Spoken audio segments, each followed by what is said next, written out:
사람의 유전 보도록 하겠습니다. 사람의 유전. 자, 사람의 유전을 연구하는데 어려운 까닭이 먼저 나와 있네. 자, 한 세대가 길어. 자손의 수가 적다라는 거죠. 그러면 이걸 뭘 비교를 해보냐면 멘델의 유전 법칙이 있었을 때 멘델이 뭐 가지고 실험을 했다고 했어? 완두 가지고 했다고 했지.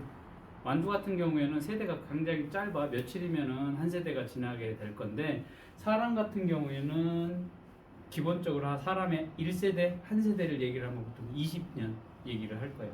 왜냐면 사람이 커서 생식을 해서 아이를 낳을 수 있는 그런 나이가 된 걸 이제 기본적으로 한 세대라고 보면 20살 최소한으로 잡은 게 20년이라는 거지. 20년.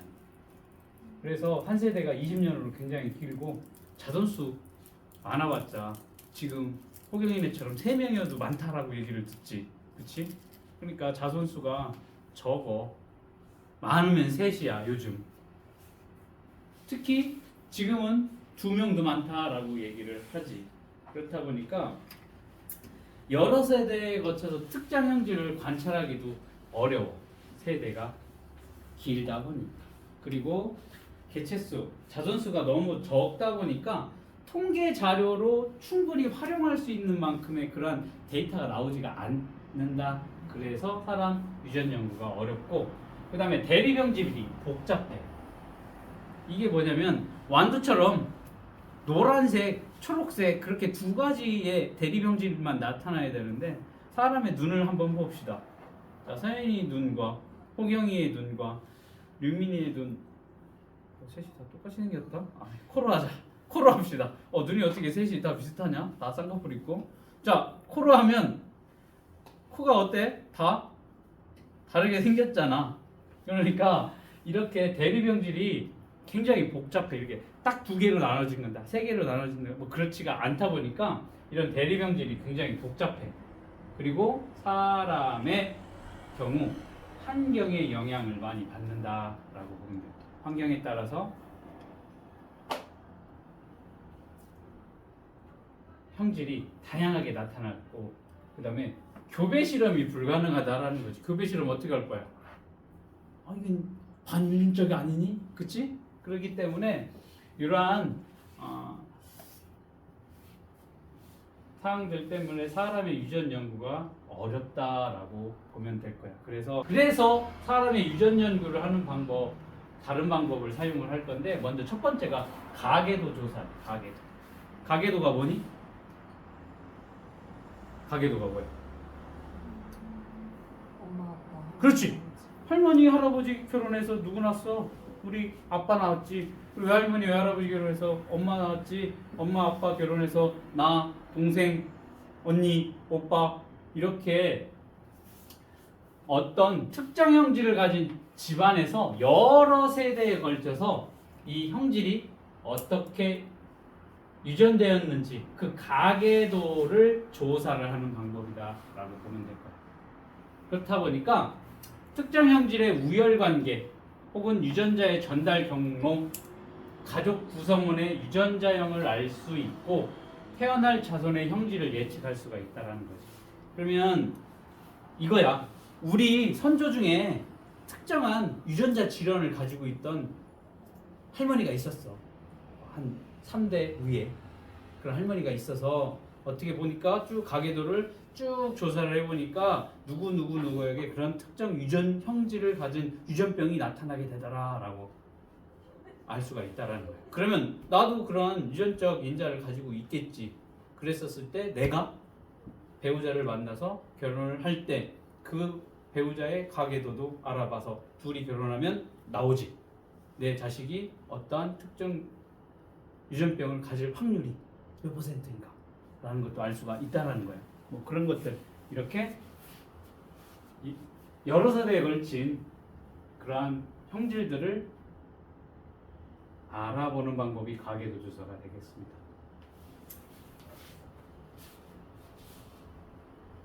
그러면 가계도를 사용을 할 때 기본적으로 사용하는 기호들이 여기 있다라는 거야. 그래서 동그라미하고 네모로 표시를 하게 될 건데, 여자는 동그라미, 남자는 네모.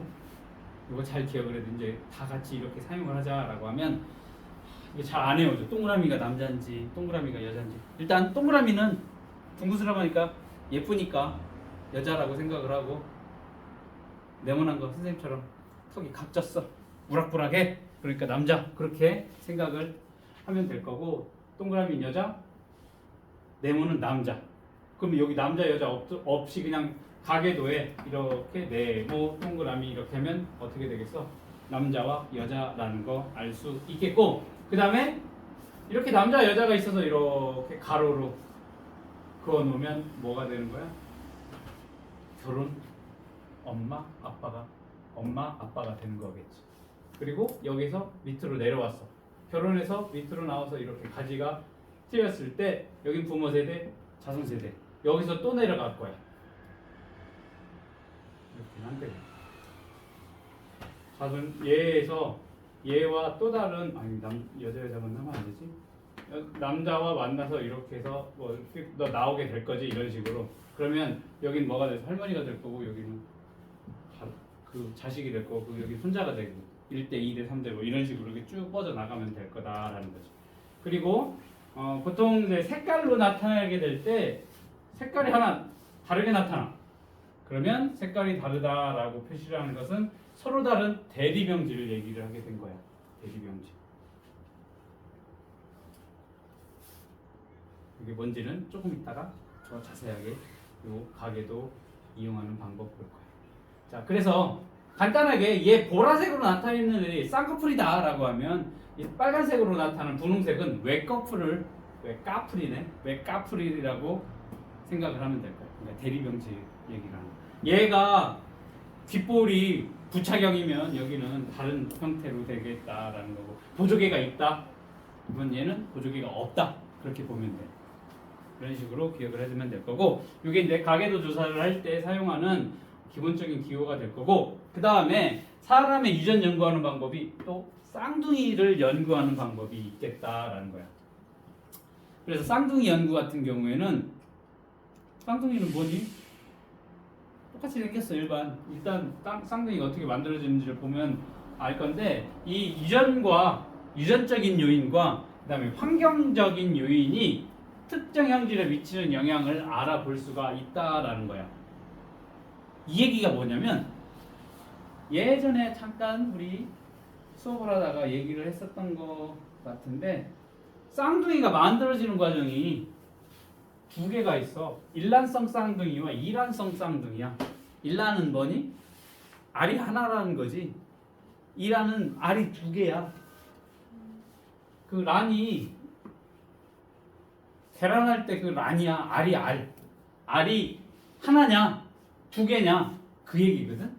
쉽게 말하면 정자와 난자가 만나서 뭐가 되니? 수정란이 되지. 이 수정란이 배발생 과정을 거치다가 어느 순간 이 하나의 수정란이 두 개로 뽁 하고 분리가 되는 경우가 있어. 그러면 원래 정자 난자가 만나서 하나의 수정란이 이루어져 있으니까 이게 어떠한 이유인지는 몰라. 이게 두 개로 뽁 하고 나눠지니까, 원래 똑같았던 놈이 두 개로 나눠지는 거니까, 이렇게 두 개로 나눠진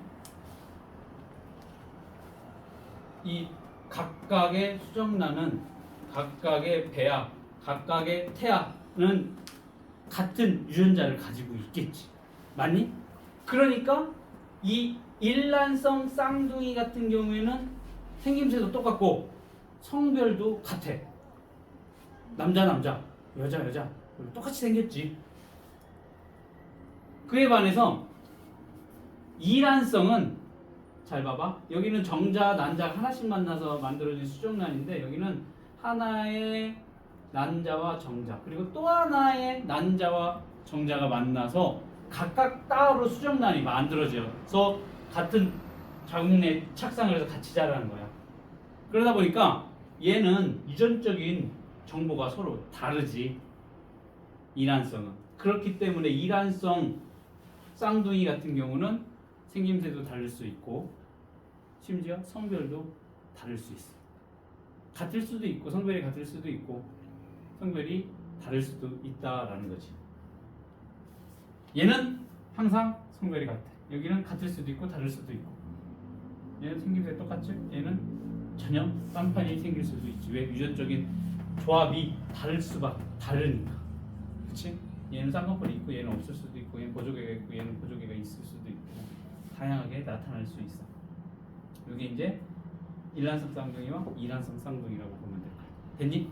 자, 이렇게 쌍둥이 연구를 하면 유전과 환경이 특정 형질에 미치는 영향을 알아볼 수 있다라는 거야.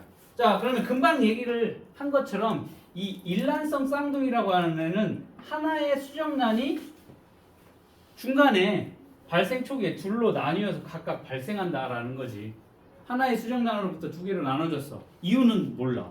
자, 이렇게 이유는 모르겠는데 둘로 나뉘어서 각각 발생을 해. 그러니까 하나의 수정란이 두 개로 이렇게 나눠지게 되니까 유전적인 정보가 서로 같다. 유전자 구성이 서로 같다라는 거. 자, 그러면 유전적인 구성은 서로 같대. 그런데 쌍둥이 연구를 하는데 유전적인 요인하고 환경이 특정 형질에 미치는 영향을 알아볼 수 있다라고 했는데 일란성 쌍둥이는 유전자 구성이 같아. 그러니까 유전적인 차이를 볼 수는 없으니까 이 일란성 쌍둥이의 경우에는 환경의 영향으로 형질 차이를 볼 수 있다라는 거야. 환경의 영향으로 환경적인 영향이 어떠한 영향을 미치는지 이거야. 쌍둥이 연구를 하는 데 있어서 일란성 쌍둥이 가나 다가 있어. 일란성 그리고 가와 나. 자, 다 같은 일란성 쌍둥이인데 가와 나의 경우는 같은 환경에서 자랐어. 같은 환경. 그리고 다는 다른 환경에서 자랐었을 때 몸무게 키를 단순히 비교를 해봤어. 그랬더니 키는 다 환경이 예를 들면 여기는 환경이 뭐 건조한 지역이었고 여기는 습한 지역이었다라고 합시다. 혹은 건조하고 여기 습함으로 하자. 이런 식으로. 그랬더니 키는 환경에 상관없이 다 똑같이 177 비슷했어. 큰 차이 없지. 그런데 몸무게를 봤더니 이쪽 가나 건조한 지역에 살던 쌍둥이는 체중이 70kg밖에 안 돼. 그런데 습한데 살고 있는 다의 쌍둥이 같은 경우는 82kg로 굉장히 차이가 많이 나지. 이건 그냥 단순히 그냥 환경이라고 얘기하기 위해서 그렇게 된 거야. 그러니까 환경에 따라서 같은 일란성 쌍둥이인데도 불구하고 키는 같았어. 그런데 몸무게는 이렇게 확연하게 차이가 난다라는 거지. 자, 그러면 키는 자란 환경에 상관없이 거의 비슷해. 환경에 영향을 받지 않았다. 유전자의 영향을 받는 형질은 뭐다? 키라는 거지. 그에 반해서 몸무게 같은 경우에는 차이가 많이 나네. 같은 환경에서 자랐을 때에는 둘 다 70kg, 71kg 비슷해. 그 얘기는 뭐니? 환경에 영향을 많이 받는 형질은 뭐라는 거야? 몸무게라는 거야, 몸무게. 환경이 바뀌니까 몸무게 차이가 많이 났다라는 것은 환경에 영향을 많이 받는 형질은 몸무게, 그리고 유전자의 영향을 받는 형질은 키다라는 것을 단적으로 보여주는 예다. 자, 이런 식으로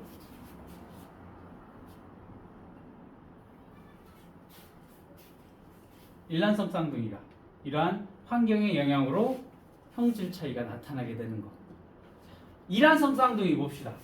이란성 쌍둥이는 각기 다른 두 개의 수정란이 동시에 발생을 하게 된다라는 거지. 그렇지? 동시에 발생을 했어. 이쪽에 수정란, 이쪽에 수정란 각각 동시에 발생을 하다 보니까 얘네는 서로 유전적 형질이 다르다라는 거지. 유전적 구성이 다르다. 이때 유전적인 요인과 환경적인 영향으로 형질 차이가 나타나게 된다라는 거. 자, 그다음 세 번째로 사람의 유전 연구 방법 세 번째로는 통계 조사가 있습니다. 이게 뭐냐면 특정 형질이 사람에게 나타나는 사례를 가능한 많이 수집하고 자료를 통계적으로 분석하는 방법이 될 거야. 네. 지금 뭐 전 세계 사람들 이렇게 분포되어 있는 곳에 형질들을 쭉 찾아가지고 통계를 내는 거지. 그러면 이제 많이 그 사례들을 많이 2명 놓고 통계를 내는 거랑 1000명 놓고 통계를 내는 거랑 뭐가 훨씬 더 신뢰도가 크겠어. 1000명이 낫겠지. 그래서 여기 가능한 만한 많이 특정 형질의 사람들을 모집해놓고 거기서 이제 분류를 하다 보면 형질이 유전되는 특징들이 나타나게 될 거다라는 거지. 쉽게 말하면 뭐 저쪽 우리가 뭐 서양 놈들이 그거 잘 하고 있는 아메리카 지역과 아프리카 지역과 아시아 지역과 거기에 나타나는 형질들이 쭉 비교를 해봐서 이쪽 지역에는 뭐가 코가 크더라, 이쪽에는 뭐가 색깔이 이렇게 나타나다, 뭐 그런 것들. 그래서 형질이 유전되는 특징들을 비교를 할 수가 있겠고, 그 다음에 유전자의 분포 등을 밝힐 수가 있다. 즉 뭐 예전에 그 너희가 적혈구 배울 때 난 모양 적혈구 기억나니? 일반적인 적혈구 같은 경우에는 둥근 원반 모양으로 되어 있는데 적혈구가 이렇게 생겼지. 그런데 어떤 적혈구는 이렇게 난 모양으로 꺾여져 있는 형태가 있지. 이런 애들이 제대로 산소를 운반을 못하지. 그렇다 보니까 적혈구가 이렇게 난 모양으로 된 애들은 산소를 그만큼 끄집어서 전달을 못 해주다 보니까 무슨 현상이 일어나? 빈혈이 일어나지. 이게 이제 아프리카 그 말라리아가 많이 발생하는 곳에 사람들이 이런 난 모양 적혈구들이 많대. 그런데 이러면 이제 빈혈이 일어나니까 금방 픽픽 쓰러지고 어지럽고. 그런데 말라리아가 뭔지 알지? 그 모기를 매개체로 하는 전염병 같은 경우에는 말라리아의 이 난 모양 적혈구 사람들은 말라리아에 걸려도 그냥 넘어가. 그 정도. 왜? 얘 적혈구에 이렇게 생기기 때문에 적혈구에 그 말라리아 기생하는 애들이 제대로 자랄 수가 없으니까 얘네는 빈혈은 있을지언정 말라리아는 강해. 왜냐면 아프리카 같은 지역은 낙후되어 있고 의료시설 제대로 안 돼 있으니까 말라리아 걸려도 쉽게 죽을 수 있지. 그런데 이런 난 모양 적혈구 빈혈 있는 사람들은 말라리아에 걸려도 죽지 않고 살아난다라는 거죠. 뭐 이런 것들. 그래서 이게 특정 지역에 이렇게 난 모양 해보니까 말라리아에 자주 걸리는데도 좀 살아남는 사람들을 봤었을 때 혈액을 한번 조사를 해봤더니 난 모양으로 되어 있더라. 자, 이런 식으로 그런 유전자의 분포 등 이런 것들을 알 수 있다. 뭐 그렇게 생각을 하면 될 거예요. 그 다음 염색체와 DNA 분석이라고 하는 방법을 통해서도 사람의 유전 연구를 할 수 있다. 그래서 염색체, 우리 배웠지?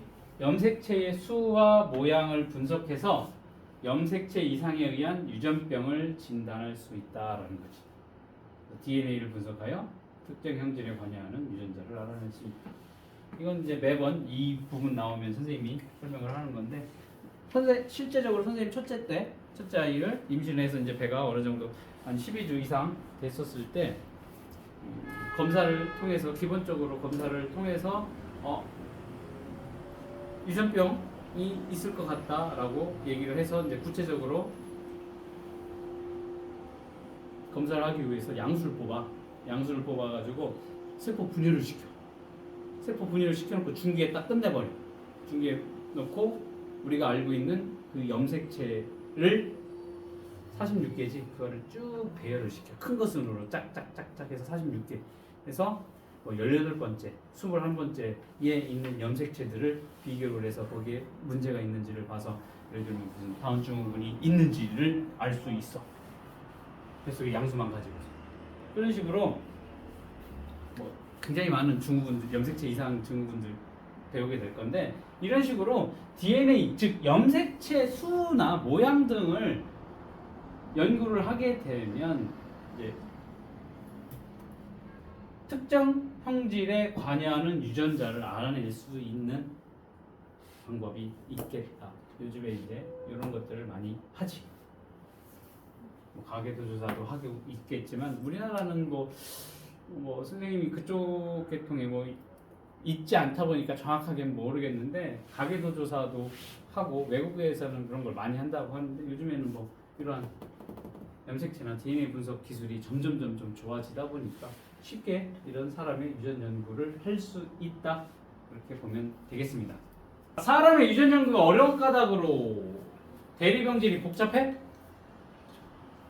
복잡해. 그래서 유전 연구가 어렵고 교배 실험을 할 수가 없지. 환경의 영향을 받지 않아? 환경의 영향을 받는 경우도 있고 한 세대가 길고 자손의 수가 적기 때문에 사람의 유전 연구가 어렵다. 일란성 쌍둥이에 대한 설명으로 옳은 것을 보기 위해서 모두 고르시오. 일란성이네. 일란성. 하나의 수정란이 발생 초기에 둘로 나누어져서 각각 발생한다. 맞는 얘기가 되겠습니다. 유전자 구성이 서로 같으며 성별이 항상 같다? 맞는 얘기가 되겠지.